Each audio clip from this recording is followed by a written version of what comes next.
Mas o nosso querido prefeito Júlio César, no fim desse mandato, ele não vai poder mais entrar para a política. No caso, Exatamente.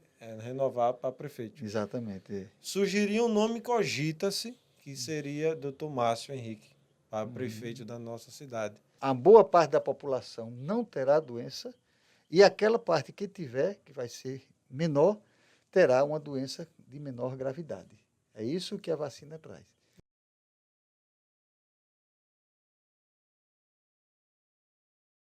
Olá, doutor, está começando mais um podcast. Hoje meu podcast é o podcast com o doutor Márcio, um homem médico. Ele é vice-prefeito da nossa querida cidade, Palmeira dos Índios, e também é empresário. Muito prazer, doutor Márcio, estar aqui junto conosco hoje. Hoje eu quero conhecer um pouco quem é doutor Márcio. Boa noite, Portanto, Neto. fala, rapaz, o Boa senhor. noite. É um prazer. É um prazer estar aqui, é um prazer. Primeiro, uma honra para mim ter recebido esse convite Que seu, é isso, a honra é de toda estar minha. aqui, né, e falar para você, conversar com você um pouco, conversar com as pessoas que lhe acompanham, né? Como você diz, os inscritos do Instagram, Exato. né? Então, estou à vontade. Estou à vontade para que a gente possa Hoje o conversar. homem disse bem Eu assim, ó, só vou, pode perguntar o que você quiser, né? só vou corrigir uma coisa. Empresário, até que não. Eu lido com a medicina e, de uma certa forma, a gente precisa agir dentro da medicina como empresário Sim, também, sim, né? Como uma sim, sim. empresa, Exato. não é? Mas quando você citou esse termo aí de empresário, mas realmente é a medicina, para a gente Sim. poder exercê-la, tem que se preparar, né? E uma coisa interessante, quando eu me formei, Neto, em 1988, quer dizer, há 30 e poucos anos, 33 anos, eu confesso a você, eu não sabia nem o que era imposto de renda quando eu terminei a faculdade. Então, para você ver como a gente, naquela época, a gente se envolvia muito mais com o aprendizado da graduação. E eu confesso, eu não tenho vergonha de dizer, eu não sabia o que era imposto de renda quando eu me formei. E a gente teve que aprender isso. Hoje, o ensino superior, ele já prepara as pessoas, mesmo na área médica, na área de saúde, as pessoas já saem muito mais preparadas do que eu saí. Tanto na capacitação daquilo que se propõe a fazer, como médico, como dentista, como enfermeiro, como também no conhecimento geral, de como lidar com a profissão, nesse sentido que você falou, de ver com responsabilidade para exercê-la com conhecimento e também para poder, você está fazendo alguma coisa que dali você vai tirar o seu sustento. Então você precisa ter essa responsabilidade que você disse de empresário. Ver a sua atividade no seu consultório, seja lá onde for, Eu como uma vejo, atividade realmente de um empresário. pronto, Né? para mim, hoje um dentista, um advogado, um personal trainer são empresários. Exatamente. Dependendo da empresa dele, micro ou grande empresa, são empresários. São São empresários. empresários. É a mesma visão que nós médicos também temos que ter da nossa profissão. Exato. Nós temos que ter uma receita e uma despesa equilibrada, Sim. e isso, quem nos dá essa maturidade é o conhecimento de mercado. E aquilo você, como você falou, o empresário tem que conhecer o mercado, como é que ele vai se colocar dentro do mercado. Um profissional da área médica, como é que ele vai se comportar, como é que ele vai se apresentar, o que é que ele vai agregar de valor no seu consultório para poder trazer o cliente, além do seu conhecimento técnico, né? Então foi uma visão interessante essa que você colocou aí, eu achei muito interessante, do meu ponto de vista agora vendo isso. Doutor, naquela época, 34 foi o seu dia? Eu me Trinta e formei em quatro 1988. Tem quanto tempo? Você que é bom de matemática. 31 anos, 31 anos, não é isso? Isso. O meu filho, a semana, eu não sei, algum amigo dele mandou da faculdade, eu me formei na UFAL, e alguém mandou para ele a foto da minha placa de formatura, que eu nem me lembrava mais.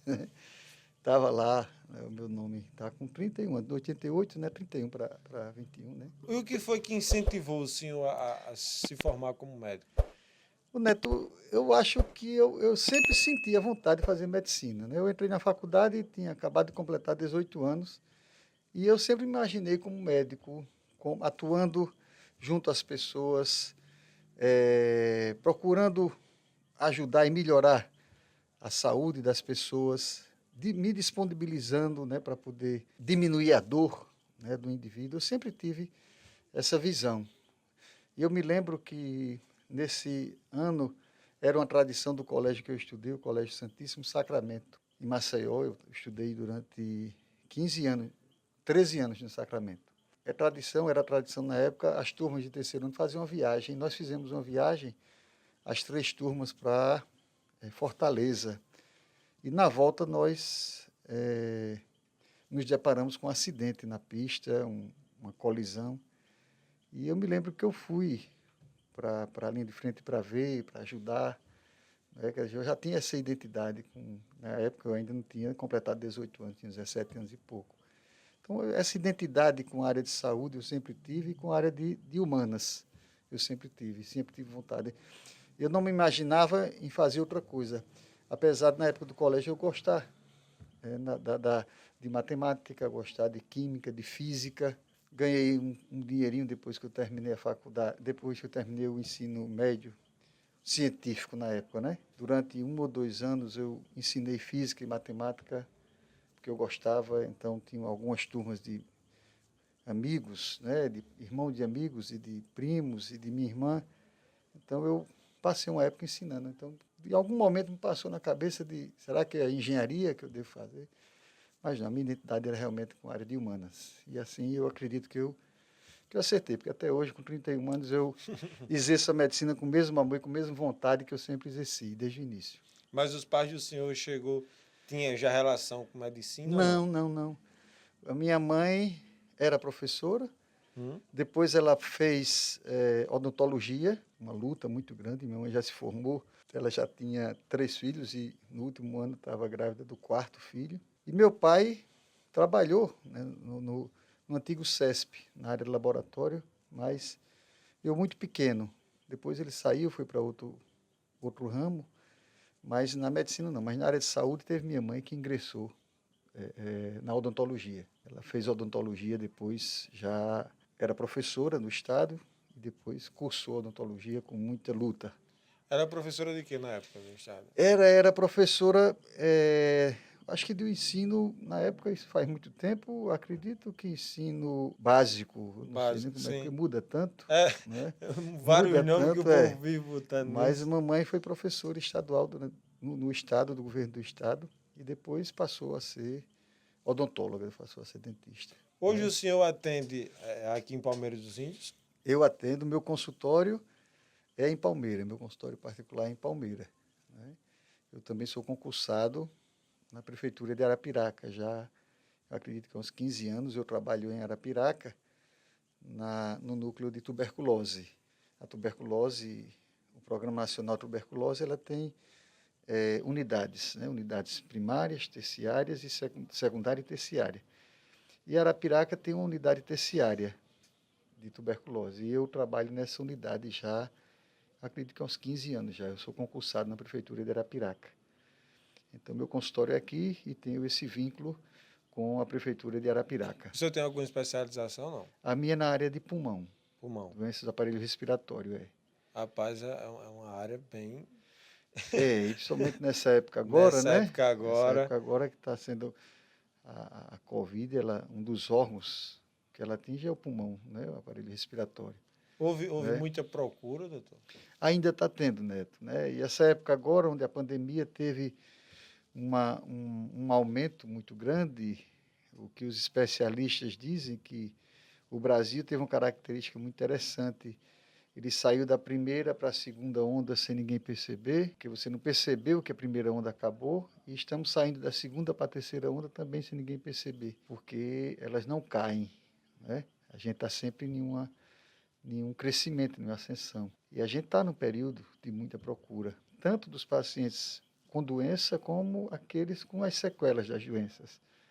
Aqueles pacientes que se internam, que vão para a UTI, ou que precisam de oxigênio, que vão para a ventilação mecânica, que usam oxigênio em alto fluxo, né? E esses pacientes eles ficam com um tipo de sequela e que precisam de ajuda.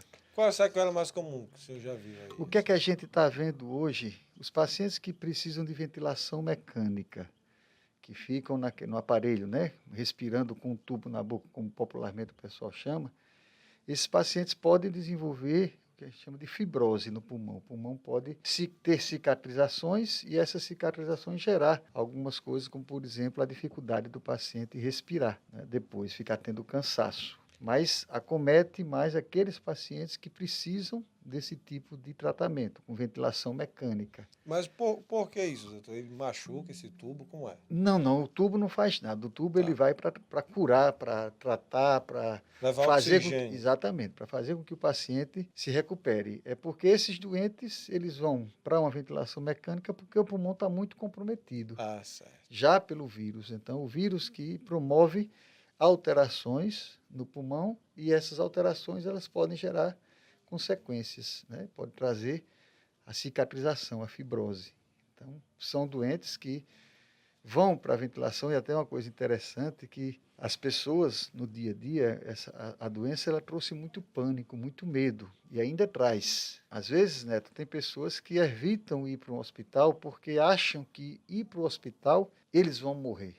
Na verdade, é ao contrário. Um hospital, uma internação em UTI, uma internação bem indicada, uma ventilação mecânica, a colocação de um paciente em ventilação mecânica, isso tudo tem normatizações. Você não chega e coloca, o paciente está cansado, você vai botar o paciente no tubo ou na ventilação mecânica. Não, você tem coisas que você vai fazer para poder evitar que um paciente vá para a ventilação mecânica. Mas você não pode hesitar em colocar se ele tiver indicação. E as pessoas têm muito medo disso. A gente observa no atendimento que nós estamos fazendo que a pessoa diz, não, eu não vou no hospital de jeito nenhum, porque se eu for para o hospital vão me entubar. Não. Se você demorar a ir para o hospital, você pode sim, tendo a necessidade de ir para o hospital e você não indo, você pode sim ir para uma ventilação mecânica. Por quê? Porque você perdeu tempo de ir, de fazer algo, para não chegar na necessidade de colocar em ventilação mecânica. Mas tem Então, alguns também que têm essa Covid, né? Não apresenta nenhuma, graças a Deus, a graças a Deus, né? grande maioria das pessoas, mais de 80% das pessoas, elas vão cursar com a forma leve ou moderada da doença. E Em torno de 20 a 15% é que vão ter uma doença mais grave e vão precisar de uma atenção maior. vamos supor que desses 15%, doutor, que precisa, entre aspas, ser entubado, tá? Que tá tem uma necessidade maior de cuidado, vamos supor. Uhum. Quantos desses acaba vindo a óbito? Na verdade, os 15%, 10 a 20, 15 a 20% pode ter a doença mais grave, Tá, mas não são esses 10 a 15% que vão para a ventilação. tá. O que os números mostram é que em torno dos doentes mais graves, né, em torno de 2 a 3% dos doentes é que pode ir para uma ventilação mecânica. Né? Então, o que a gente percebe é que tem uma série de coisas, de fatores que podem fazer com que a pessoa venha a óbito. Né? Por que eu pergunto isso? Por conta que eu vi agora nessa pandemia muitos casos, até de pessoas conhecidas da gente, que estava, entre aspas, né?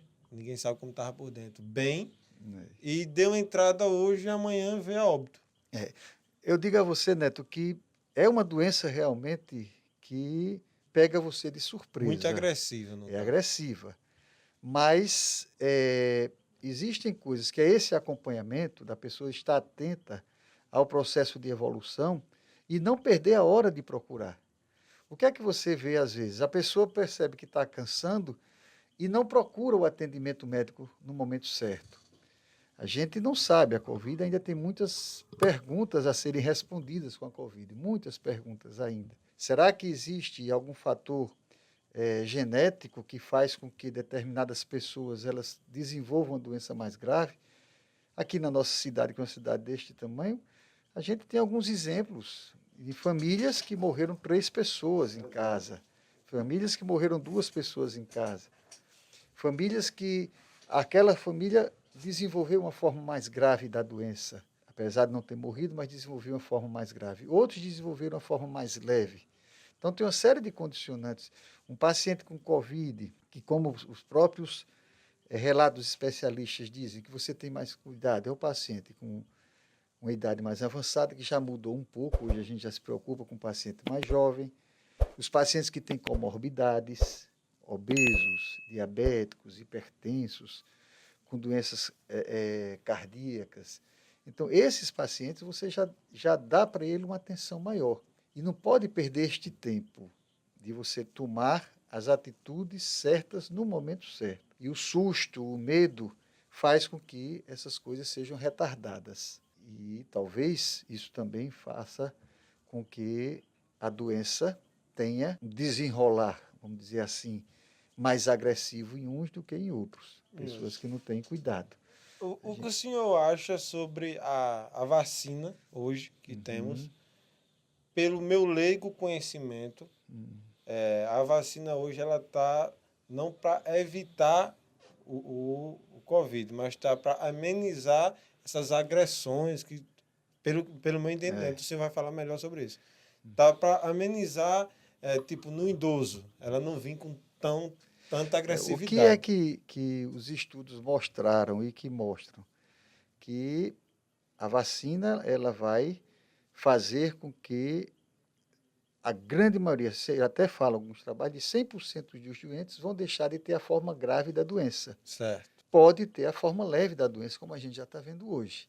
Eu tenho hoje pacientes idosos, pacientes, agora há pouco tempo tratei uma paciente, 80 anos de idade, que teve a Covid, depois de ter tomado as 2 doses, mas de forma muito leve. Ficou em casa, tranquila, então não teve de forma grave. Será que o desfecho dela seria o mesmo se ela não tivesse tomado a vacina?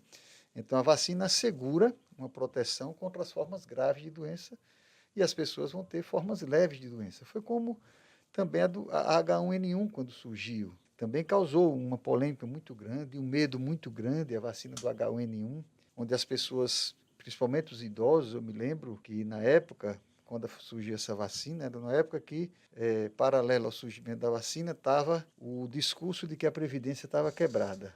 Então, Previdência, idoso. A vacina veio para o idoso. E caiu no popular de que a vacina veio para matar os idosos. Ah, não, não tome, porque senão você vai morrer, que o governo quer acabar com os idosos, para poder a Previdência não quebrar. Mas foi a melhor coisa que o governo fez para o idoso naquela época, porque a gente observou que as formas graves que eles tinham, que desenvolviam pneumonia, que iam a óbito, isso deixou de acontecer. O número de internação diminuiu, o número de óbito diminuiu, o número de doenças graves diminuiu, continua acontecendo. Mas deixou de morrer uma série de pessoas que morriam porque não tomavam a vacina do H1N1. Então, a gente observa isso e nós estamos vivendo isso também, enquanto a polêmica existe com relação à vacina, que foi colocada no mundo com muita responsabilidade. Ali atrás de cada uma dessas vacinas existe a história de um cientista que dedicou a sua vida para poder colocar à disposição da população, em tempo hábil, uma vacina para salvar vidas, que é a única maneira que a gente tem de evitar a disseminação e mais mortes por Covid é com a vacina.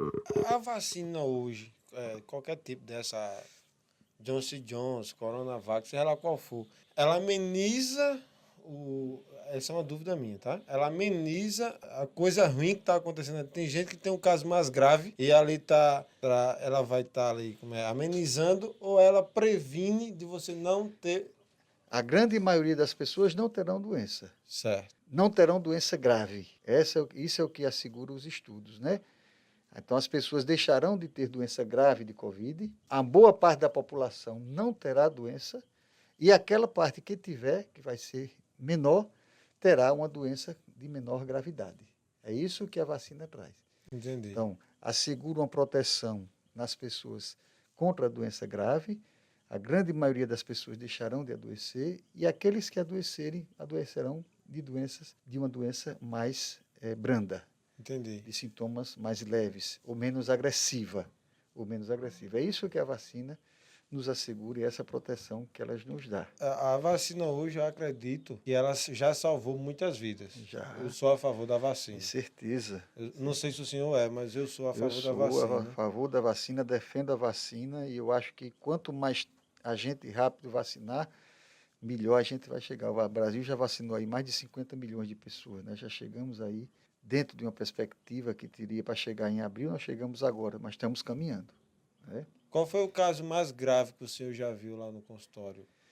Caso de pulmão, no caso, vamos supor. Rapaz, Neto, a gente tem pego muitos pacientes que nos surpreendem. Hoje eu faço assim uma modalidade de atendimento que está sendo feita por muitas pessoas, que é uma modalidade de assistência por videochamada.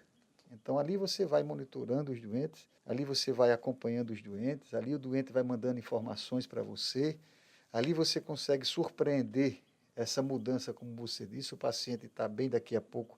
Isso acontece, o paciente está ali mandando os sinais para a gente, a saturação, quando você menos espera, o paciente começa a fazer um pico febril, o paciente começa a saturação a cair, e é nesse momento que a gente não espera.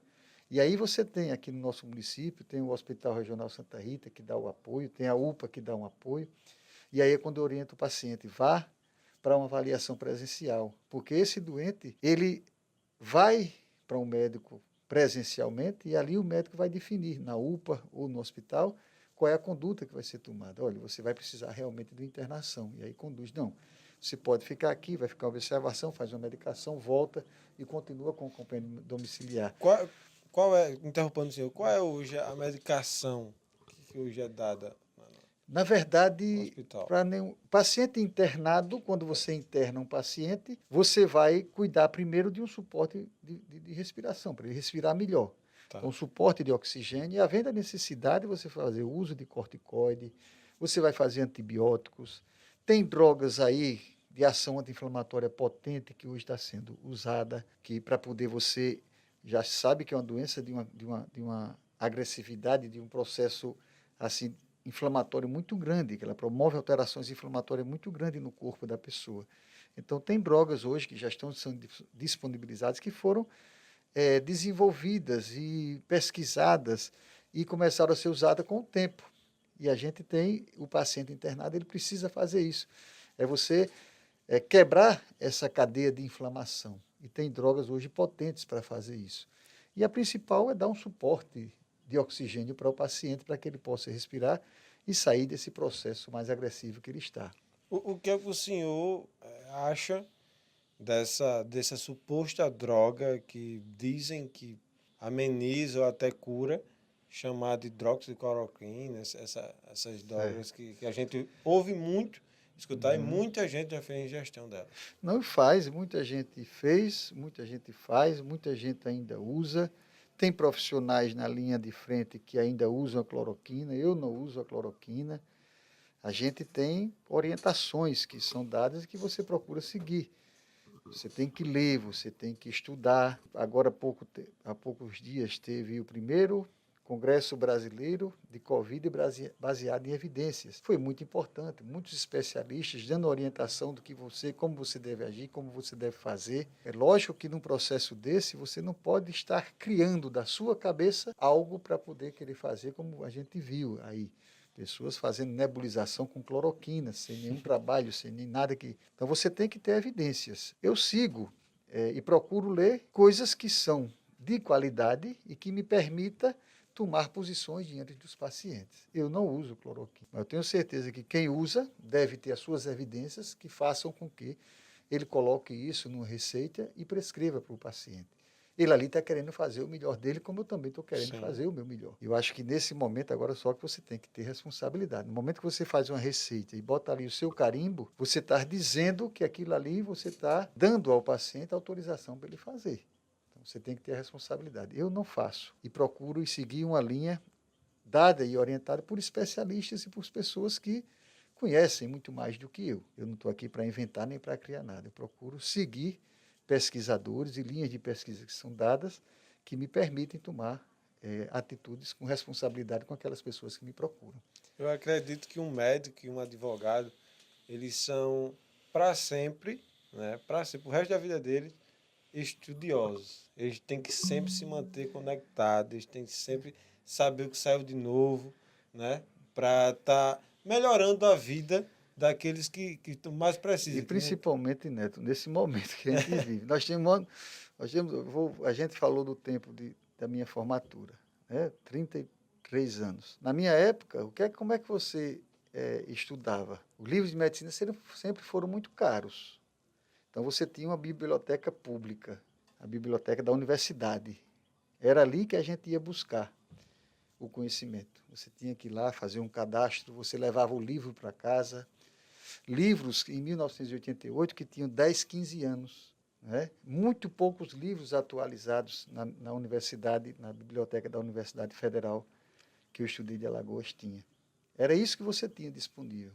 O físico, o livro. Você ia lá na estante, você pegava um livro, você chegava lá, fazia um cadastro, anotava, dizia lá o dia que você deveria devolver o livro. E hoje não. Você abre um computador E você se conecta com o mundo e com aquilo que tem de... Se hoje uma publicação sai sobre a área de direito, de medicina, de administração, seja do que for, ela sai na Universidade de Oxford, você tem acesso, se você souber como você faz para acessar. No mesmo tempo, em tempo real. Né? Então, as pessoas precisam se atualizar. O grande problema da gente é que você é envolvido pelo dia a dia do trabalho e você, às vezes, não consegue fazer esse acompanhamento e você tem que selecionar. Até semana passada eu recebi num grupo de Zap uma publicação sobre 2 drogas que estavam sendo usadas em pacientes internados para Covid. Então, eu peguei esse trabalho, 101 páginas, o trabalho. Eu peguei e botei no grupo. Meu filho é médico, minha filha é médica, minha nora está se formando agora também, em setembro, minha esposa é enfermeira, então botei no grupo. Aí meu filho fez um resumo de 2 linhas. Pronto, não precisei mais ler o trabalho de 101 páginas. O trabalho foi publicado, tinha acabado de ser publicado. Mas ali o quê? Você vai, pega, tira a informação, filtra, e você não vai precisar ler um trabalho de 101 páginas. Não é? Porque você vai atrás do que é essencial. Né? Mas o senhor acha que hoje a tecnologia ajuda ou atrapalha? Nesse sentido, demais ajuda. E no sentido das fake Demais. news? Ave Maria, ele acaba com a vida da pessoa. Né? Acaba Realmente. com a vida da pessoa. Porque, Né? vamos supor, do mesmo jeito que o senhor recebeu essa publicação positiva, você também tem um fake para fazer a publicação negativa. Até de trabalhos científicos também.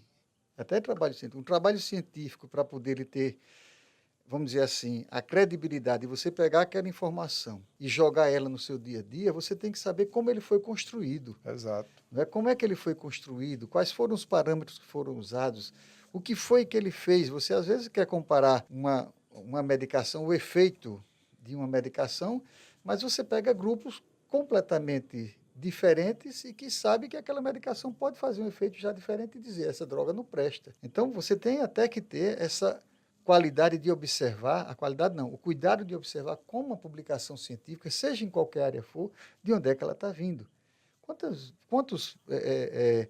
Quantas vezes você recebe de um paciente uma dúvida de ver um trabalho, e hoje é interessante, Neto, que o doente, quando ele chega no seu consultório, é isso que a gente tem que ter muito cuidado, ele já chega com uma bagagem de informação muito grande, muitas informações boas, mas outras informações, como você colocou, que não constroem nada. E se você não souber ter uma relação médico-paciente muito boa, você acaba tendo problema.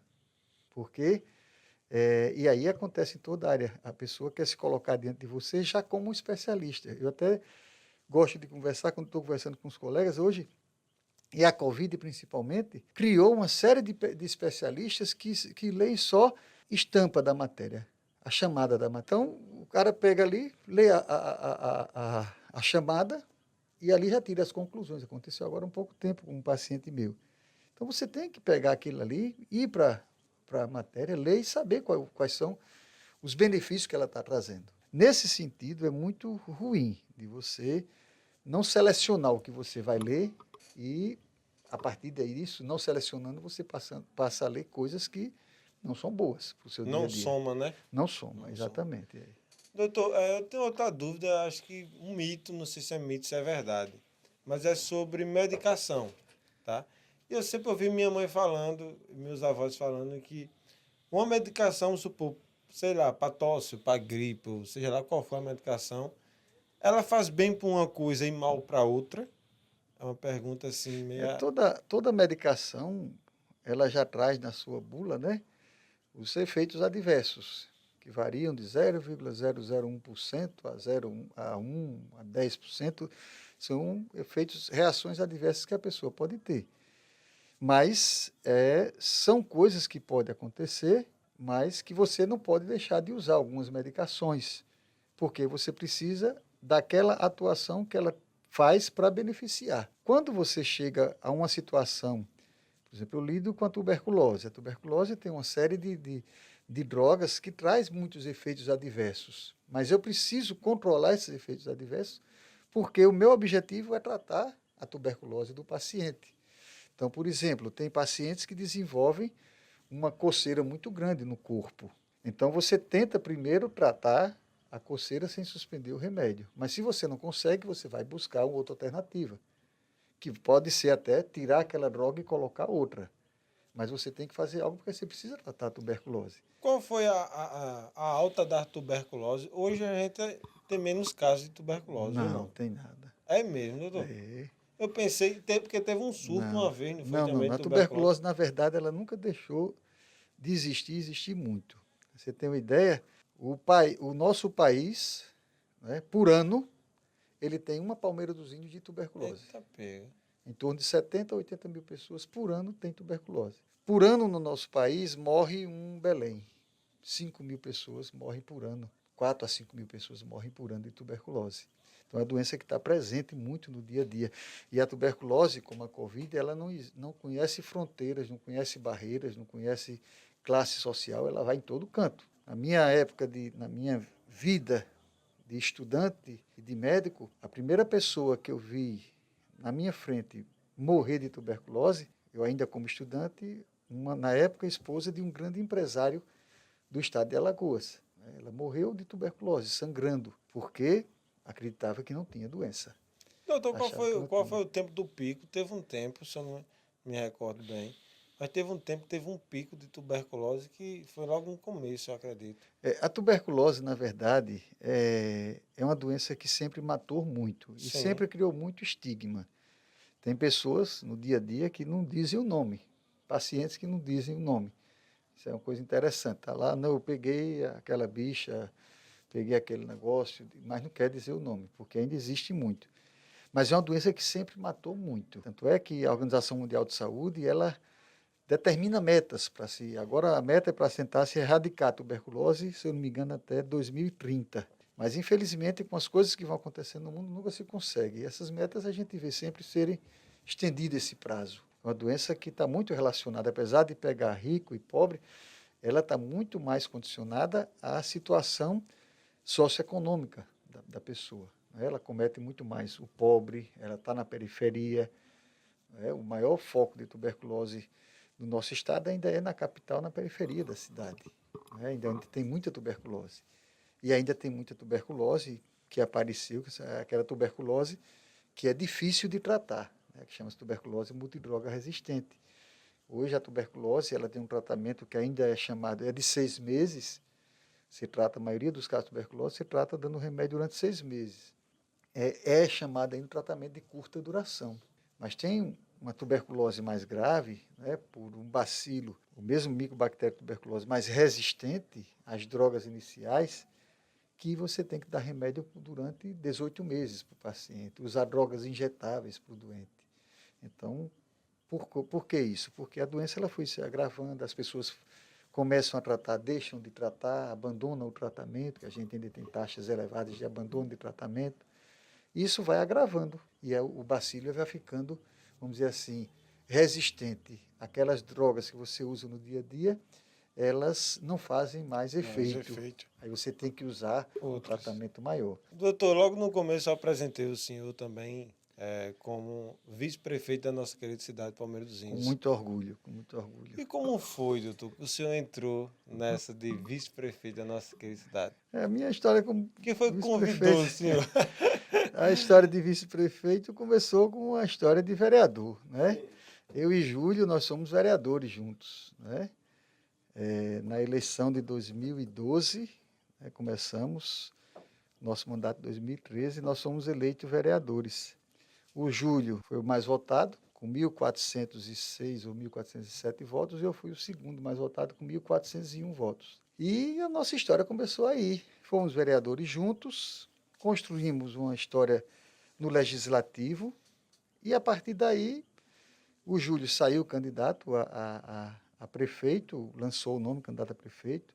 Naquele momento eu não tinha mais interesse, desde o início eu queria cumprir um mandato único de vereador. Confesso que naquele início eu pensava, e no final, numa possível candidatura a prefeito, mas eu desisti do meio para o fim, não queria ser candidato. E aí foi acontecendo, o Júlio saiu candidato, o meu nome começou a aparecer como um nome entre os partidos que na época compunham o apoio ao Júlio, o meu nome começou a aparecer como um nome que poderia somar, e aí eu fui candidato, nós fomos candidatos, ganhamos a eleição com mais de 60% dos votos. Isso qual ano? Foi o ano de 2016, assumimos em 2017, 17, 18, 19, 20, e agora começamos o segundo mandato de 2021. Mas por que na época o senhor pensou em ter um único mandato de vereador? Só um mandato, Por quê? Qual era o propósito? Porque eu acho que nós temos 80 mil habitantes, não é? E eu acho que deveria ter uma frequência, novos nomes naquela Casa Legislativa. E o que a gente observa não é só em Alagoas, não é só em Palmeira, é nas casas legislativas mirins, como vereadores, como na Assembleia Legislativa, como na Câmara de Deputados e Senado, a gente observa que os nomes se repetem muito. Então, eu acho que a Casa Legislativa, ela precisava, as casas legislativas, que são elas exatamente que trazem e que estão mais perto do povo, elas deveriam ser oxigenadas a cada 4 anos com nomes novos. Então, minha proposta sempre foi nada contra aqueles que querem e que estão se repetindo há 3, 4, 5 mandatos em qualquer uma delas. Se assim acontece, é porque fatores levam para eles irem. Vem fazendo um trabalho, né? E está sendo reconhecido, nada contra. Agora, do meu ponto de vista, eu acho que elas deveriam ser oxigenadas com novas cabeças, com novas ideias e com pessoas que trouxessem para as casas legislativas momentos, fazendo com que elas vivessem momentos diferentes. E a minha ideia era essa, de ter um único mandato de legislador. Desde o início eu não queria ter outro mandato. E assim foi, e depois nós fomos vice-prefeito, e agora, novamente, eu e Júlio estamos nessa nova empreitada durante mais 4 anos aí, se Deus quiser. Me diga uma coisa, dá um friozinho. Qual é o frio que dá na barriga no dia da eleição? É grande, porque essa é vamos dizer assim, a essência da democracia. E deveria ser assim. A gente sabe, Neto, que existem situações em que algumas coisas desviam o resultado de uma eleição no sentido de como se chegou lá. A gente sabe disso. Tem municípios no nosso país onde o sistema de compra de voto, às vezes, pode fazer com que a vontade do povo não seja aquela verdadeira. Mas a democracia, ela nos permite isso, nos permite nos apresentar ao povo, levar a nossa proposta, apesar de ter pesquisas que mostram que você está bem, que você não está bem, onde é que você chega. Hoje, com essa tecnologia, com o profissionalismo do marketing político e da maneira de fazer política, as pessoas sabem exatamente o que dizer, como dizer, o que é que aquele bairro ele quer escutar, e você vai, se apresenta e diz, e deixa com que o povo escolha. Então, quando as urnas começam a abrir, você tem um frio na barriga grande, porque você não sabe realmente o que pode acontecer. Exatamente. Essa é que é a beleza da democracia. E ela exercida desse jeito, você tem que ter essa maturidade. Você se apresentou, você disse as suas propostas, e o povo escolheu. Escolheu a sua, ótimo, mas não escolheu a do outro. Vamos torcer para que o outro dê certo também. Porque ali está o futuro da sua cidade, do seu estado, do seu país. Até da sua vida, dependendo. Até da sua vida, e não o seu pessoal. Por isso que eu, particularmente, eu acho que a política ela tem que ser exercida com responsabilidade, no sentido de você saber que você tem que fazer o seu melhor, sempre. Agora você tem que deixar a escolha para o povo. O povo é quem tem que fazer essa escolha. Doutor, o senhor falou sobre a compra de voto. E o que está me preocupando sobre essa questão é que estamos vivendo momentos difíceis. Acredito que o mundo está um pouco pobre, questão financeira. Está vindo aí a eleição 2022, tá? E o que está me deixando aflito é isso aí. É a questão da compra de voto. Eu não sei, posso estar errado, tomara que eu esteja errado, mas as portas estão muito abertas para isso. Se o político que é o corrupto, que é o cara negativo, a porta está muito aberta, porque tem muita gente precisando, tem muita gente passando fome, tem muita gente em situações que ninguém imagina, e eu acredito que isso vai ser uma grande porta. Agora, não sei, eu queria saber a opinião do senhor. Essa é a minha opinião, que é uma grande porta hoje para isso acontecer. né? O que é que o senhor acha sobre isso? Eu também acredito.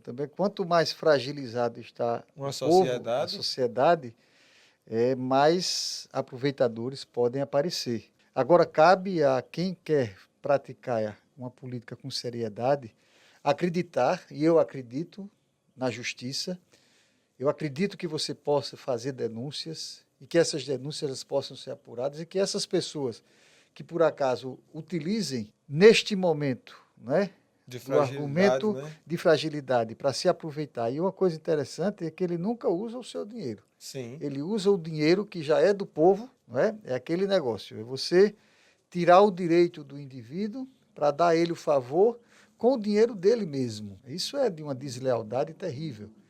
Né? O dinheiro é do povo e ele tem que ser aplicado ali em políticas públicas de saúde, de educação, de saneamento, de assistência. E o que você vê são pessoas tirando este direito e devolvendo como um favor para que você fique devendo.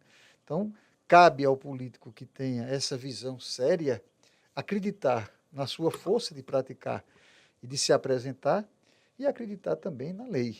Quando Né? o senhor entrou para vice-prefeito aqui, Palmeira dos Índios, qual era o objetivo do senhor? O meu objetivo era Quer dizer, exatamente qual era não? Qual é, qual né? é. Que hoje o senhor é A gente está prefeito. construindo, eu acho que o objetivo, tanto o meu quanto do Júlio, era construir uma Palmeira diferente. Eu acho que nós estamos conseguindo fazer isso. Está sendo fácil? Não, não está. Absolutamente não é fácil. Você, e principalmente, os momentos difíceis que nós vivemos durante o primeiro e o segundo mandato. Nós tivemos no final do último mandato essa pandemia, nós vivemos durante o nosso primeiro mandato situações terríveis de falta d'água, de seca. Né? Nós vivemos uma situação econômica não muito boa lá no início mesmo, de 2017. Então foi uma sequência de coisas que aconteceram, mas que nós conseguimos resgatar muitas coisas da cidade. Tem muita coisa para fazer? Tem. Mas Palmeira dos Índios hoje, você tem uma ideia, existe uma abertura, um reconhecimento das pessoas de que Palmeira ela mudou. Em que sentido? Empresas estão vindo se instalar em Palmeira dos Índios. Nós temos uma empresa que está aqui em fase de construção, que está trazendo, deve trazer mais de 100 empregos para a Palmeira dos Índios. Nós temos uma outra empresa que está em negociação, já procurou a Secretaria de Desenvolvimento Econômico, a Prefeitura, os trâmites já são dados, são mais de 200 empregos que vão ser gerados em Palmeira dos Índios.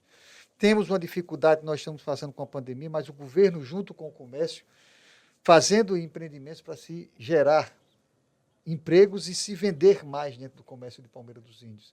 Palmeira dos Índios hoje tem uma projeção e recuperou no cenário político e econômico do Estado a sua grandeza.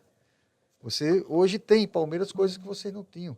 O próprio resgate das nossas festas, que nós, durante quanto tempo a gente não teve. Isso gera renda para a nossa cidade, isso gera renda para as pessoas. A mudança da própria infraestrutura da cidade. Hoje você anda em bairros, lógico que isso partiu de uma capacidade que o gestor tem, que o Júlio tem, de buscar parcerias para isso, junto com o governo do Estado, principalmente. O governo, essa relação de Júlio com o Poder Executivo Estadual, a relação de Júlio com os deputados federais e senadores, isso traz coisas importantes para a Palmeira. E o que é que os gestores, eu falo na pessoa do senhor e do Júlio, estão trazendo já para os que existem hoje na nossa cidade? Não só para os que estão chegando, mas para os que já estão aqui hoje. Você fala o quê? Comerciantes? Sim, comerciantes, empresários, donos de lanchonete, de hotéis, os empresários daqui O da que, é nossa que, o cidade. que é que você pode ver? A vocação da cidade. Né? Nós estamos trabalhando, através da Secretaria de Desenvolvimento Econômico, o resgate daquilo que Palmeira tem de forte. Nós temos a cultura forte, nós temos o turismo forte. E a partir do momento que você faz com que essas coisas elas sejam consolidadas, você fortalece a todo mundo. Numa festa, como por exemplo, quando você faz um evento como o Carnaval, aquilo não é um evento único. Ali você traz a venda no comércio, as pessoas vêm para a cidade. Essas festas de final de ano, Neto, quantas pessoas nós encontramos, eu e Júlia, andando por aqui, nas festas, nos parques, de pessoas que não vinham à Palmeira dos Índios há 10, 12 anos porque não tinham o que fazer na cidade nesse período. Quantas mães de família a gente encontrou que os filhos estavam há 10, 12 anos fora e que voltaram para visitar a sua cidade que estavam fora? Agora mesmo, durante o São João, nós não temos como fazer festa. E o que fazer, Mas doutor? a prefeitura vai fazer, né? Que é o arraiá virtual, acho que é assim que chama, né, Alexandre? Arraial virtual. Foi lançado uma chamada pública, onde as bandas de Palmeira dos Índios se apresentaram e foram selecionadas umas que elas vão fazer as lives do Uma São live, João. no caso, né? Exatamente. Então, isso você faz com que o dinheiro ele circule aqui dentro. Então, são essas ações que o governo faz junto ao comércio. Agora mesmo nós lançamos uma campanha junto com as entidades empresariais e de comércio, para trazer as pessoas para comprarem no comércio de Palmeiras. Nesse momento, a prefeitura construindo tudo junto. Ninguém faz isso sozinho. É a prefeitura trazendo a associação, o CDL, a Fé Comércio, e junto tendo ideias para poder colocar o município em atividade Tem uma e coisa caminhando. que está preocupando, acredito, não só eu, mas todos os micros e grandes empresários em questão de como vai ser o pós-pandemia. Muitas empresas quebraram, muitas empresas fecharam as portas. Hoje tem as guerreiras aí lutando todo santo dia para se manter em pé. E eu gostaria de saber, doutor, o que é o que a prefeitura, o que é o que o gestor, na presença do senhor, está fazendo para, se programando para uma pós-pandemia. Que é que se vem crédito, vão facilitar a entrada de crédito, se vão ter acordo com o banco, porque tem muita gente endividada, tem muito empresário que não tem como se reerguer, vai demorar muito tempo, né? Eu acredito que vocês estão por dentro disso tudo. E acredito também que vocês, em conjunto, já pensaram, né, numa forma de resolver esse problema. Hoje, Neto, existe uma preocupação muito grande, não só do governo municipal, como do próprio governo estadual. Agora mesmo, Palmeira dos Índios, junto, em uma parceria com o governo do estado, lançou um programa de colocação de recurso financeiro para os empresários, onde eles pegam esse recurso, é uma parceria governo do estado e governo municipal, onde os pequenos empresários eles pegam recurso a juros baixíssimos, pagam praticamente uma pequena parte do que eles pegaram para investir no seu negócio. Exatamente por conta dessas dificuldades que você está dizendo que todos nós estamos vivendo. Então, é uma sensibilidade do governo estadual e ajuda aos governos municipais, porque somos nós, como você disse, somos nós que estamos aqui no município, sabemos da necessidade que eles estão vivendo. Então, essas pessoas se cadastram, pegam este recurso financeiro, e esse recurso ele é colocado dentro da empresa dele para que ele possa investir, para que ele possa pagar suas contas, para que ele possa fazer com que a sua empresa sobreviva nesse momento de pandemia. E a gente, como você disse, você tem que, para você pensar no que você vai fazer depois da pandemia, você tem que fazer algo que lhe dê sustentação agora, neste momento. E essas ações, elas são muito importantes. Essas parcerias são muito importantes. Num momento como esse, se nós começarmos a simplesmente atirar pedras, ninguém vai conseguir construir nada. Se nós não nos dermos as mãos no sentido de construirmos algo que seja forte, que seja sólido, que tenha consistência, que permita a gente crescer e sobreviver primeiro para depois continuar crescendo, nós não vamos conseguir fazer nada. E é exatamente isso que o governo municipal, junto com o governo estadual, indo atrás de recursos. Agora mesmo, o prefeito esteve em Brasília semana passada e de lá a gente conversou, onde ele conseguiu recursos junto à bancada federal para investimentos em Palmeira, na área de custeio, na área de manutenção das políticas públicas mais essenciais, como saúde e educação. Então, se nós não fizermos isso, formos buscar, ninguém vai conseguir. Mas o nosso querido prefeito Júlio César, no fim desse mandato, ele não vai poder mais entrar para a política. Exatamente. No caso, renovar para prefeito. Exatamente. Surgiria um nome, cogita-se, que seria Dr. Márcio Henrique, para prefeito da nossa cidade. O que é que o senhor acha disso? Bom, o que é que a gente tem? Para você poder pensar e sonhar em ser um candidato a prefeito daqui a 4 anos, você tem que construir alguma coisa. Sim, claro. Né? Então, se nós fizermos um mandato, e eu tenho certeza que vamos fazer, um mandato com responsabilidade, trazendo coisas importantes para Palmeiras, fazendo com que Palmeiras cresça, esse grupo, que hoje esse grupo ele tem como sua liderança política o prefeito Júlio César, terá um candidato. Se dentro desses nomes do grupo o meu for o melhor, eu serei candidato. Se não for e tiver outro, a gente vai apoiar quem tiver a melhor força para poder continuar com esse trabalho.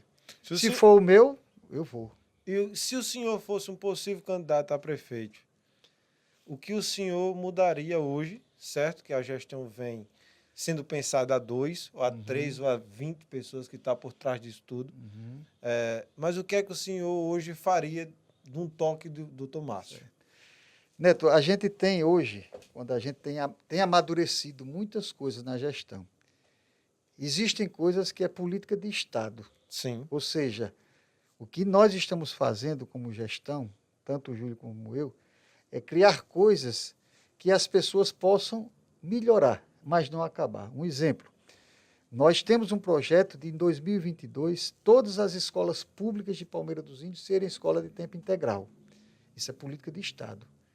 E eu tenho certeza que ninguém terá coragem de mudar isso se por acaso assumir. Você já imaginou o que é você ter um município com todos os seus estudantes dentro de uma sala de aula de 7h30 da manhã até 5 horas da tarde?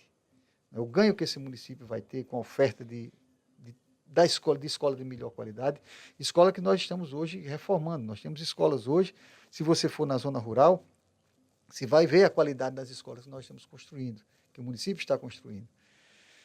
Então, são políticas que eu tenho certeza que nem vai acabar. É lógico que não só eu, sendo um prefeito eleito pelo grupo, ou como qualquer outro, vai dar a sua cara, porque senão seria a cara de o Júlio César. Sim. O Júlio César tem a sua maneira de administrar. Agora, será uma gestão com a mesma responsabilidade, com o mesmo objetivo, de trazer coisas boas para a Palmeiras, com as características próprias de um indivíduo diferente que vai assumir. Completamente. Mas que vai pensar na saúde pública de qualidade, vai pensar na educação e manutenção de uma educação de qualidade, vai pensar no investimento para que a cidade continue crescendo e não mais olhar para dentro como a gente via os grupos políticos aqui fazerem. Pessoas que pensavam pequeno. Palmeiras tem que pensar grande e é assim que essa gestão pensa. Pensa grande.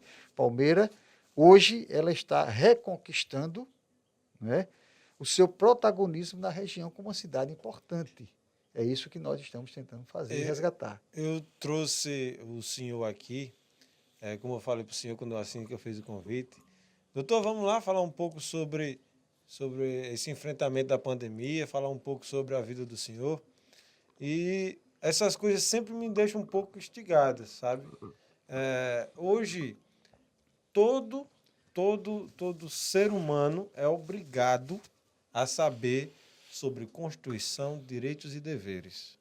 Mas o que mais me instiga, doutor Márcio, é hoje não ter um plano de educação que obrigue ou que ensine a criança da 5ª série, quer dizer, hoje é 6º ano, ao 3º ano médio, seja lá, uma matéria de direito penal, uma matéria de direito civil, uma matéria de direito constitucional. Os conhecimentos básicos, né? Isso para você saber exatamente como é que como você vai obrigar uma pessoa a saber uma coisa, que a gente é obrigado a saber, os direitos e deveres, se ninguém ensinou?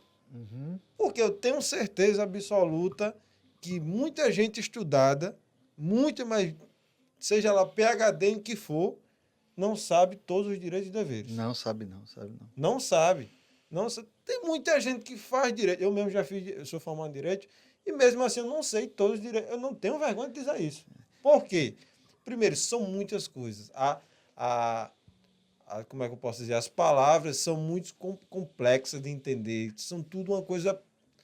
Não sei, eu acho que eles fazem isso só para eles entender, a verdade é essa. Então, eu acredito, uma opinião que eu poderia dar, né, se é aceitável, era trazer uma metodologia de direitos e deveres para esses seres humanos que estão vindo aí, estão surgindo a cada dia, até para os que já existem mesmo. E então, eu queria...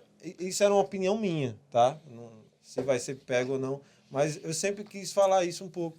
Porque vamos supor que, se for da vontade do povo e de Deus, e que daqui a algum tempo o seu nome seja botado em mesa, e o senhor venha conquistar esse espaço, né?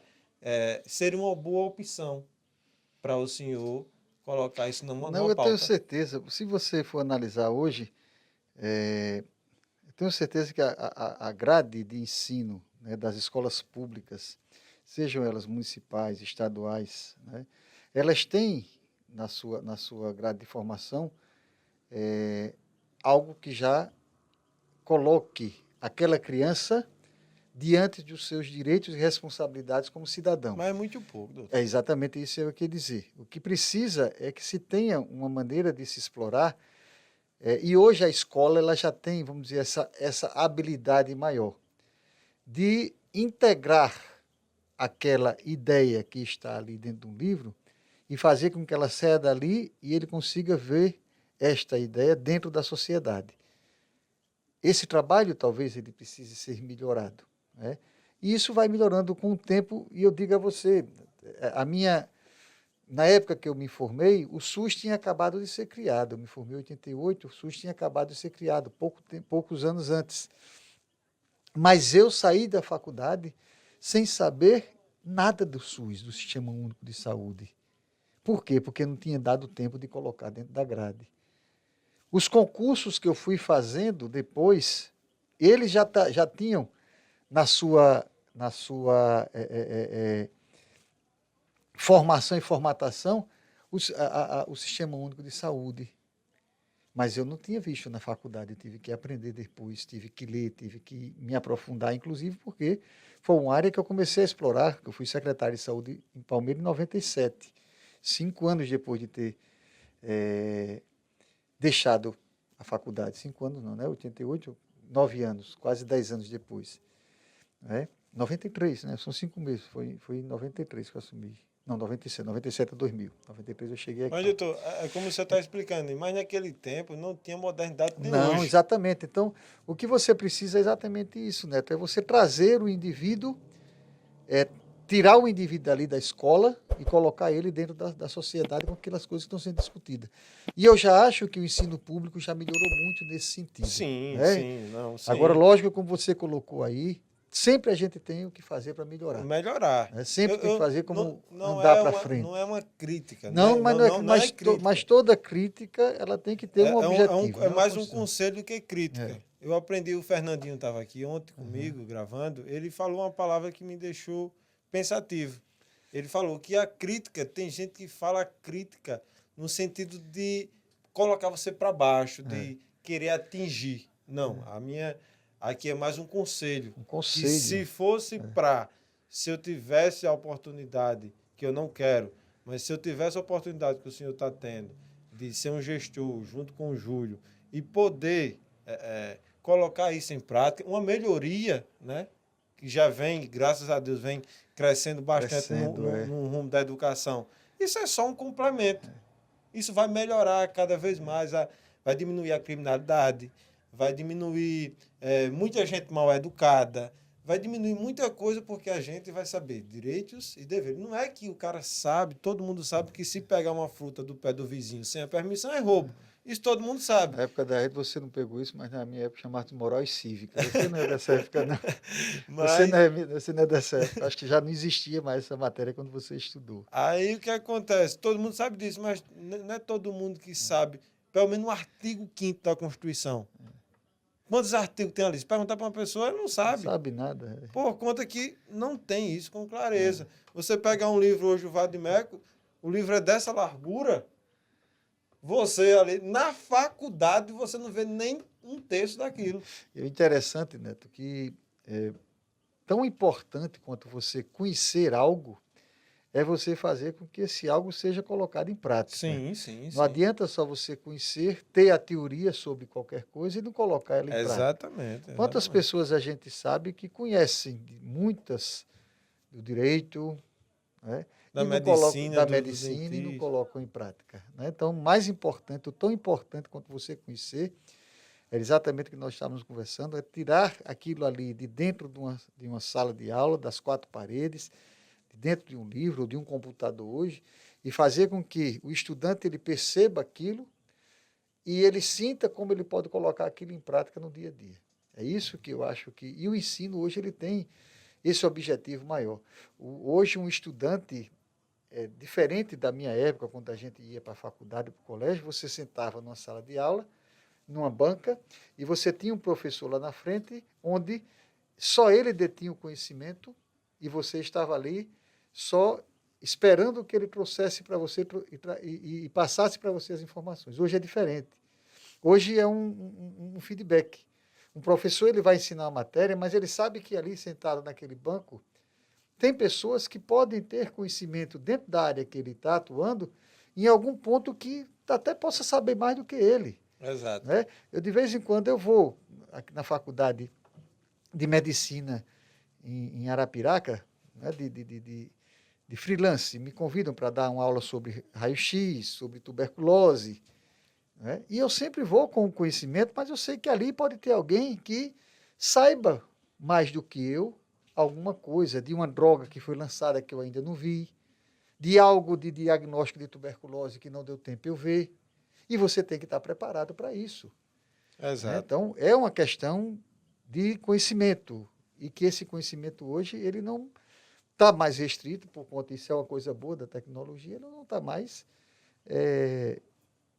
ninguém detém o conhecimento de tudo e o outro não sabe de nada. Então, é uma troca, é uma verdadeira troca, é o que a gente viu hoje na sala de aula.